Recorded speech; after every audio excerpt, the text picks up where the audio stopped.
ঘরের বউয়ের শীত নেই, শীতে সবাই গরম গরম খেতে পছন্দ করে, তবে সেই খাবার রান্না করতে ঘরের বউয়ের কতটা যে কষ্ট হয়, কতবার যে ঠান্ডা জল ধরতে হয় তা কি ভেবে দেখেছেন?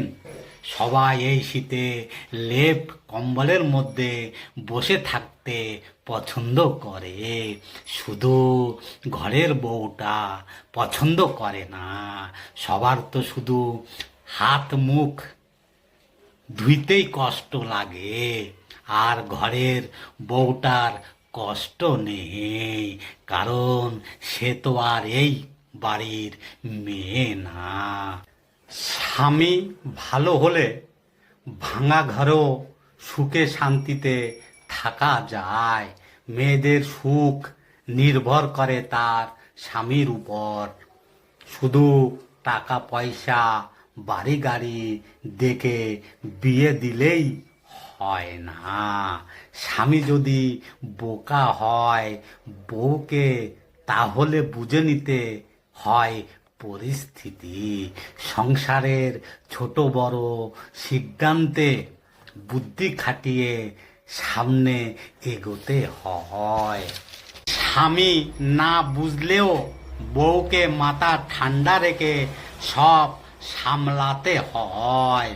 কথা কম বলে, সব কিছু একাই সামলিয়ে সংসার ঠিক রাখে। অনেক সময় বুদ্ধিমান বউই ধীরে ধীরে বোকা স্বামীকে চালাক বানায়। অবশ্যই বউয়ের সাথে পরিবারের তুলনা করবেন না, কারণ আপনি যেই রকম কষ্ট আপনার বউকে দেন, সেই রকম কষ্ট যদি আপনি আপনার পরিবারের কাউকে দেন, তাহলে ভালোবাসা তো দূরের কথা, কেউ আপনার দিকে ফিরেও তাকাবে না, পরিচয়ও দেবে না। আর আপনার স্ত্রী, সে তো আপনাকে ভালোবাসে, মাথায় করে রাখে। এক মহিলাকে জিজ্ঞাসা করা হয়েছিল,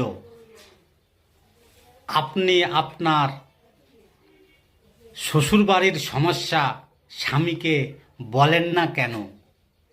মহিলাটি সুন্দর উত্তর দিল, ম্যালেরিয়ার ব্যাপার নিয়ে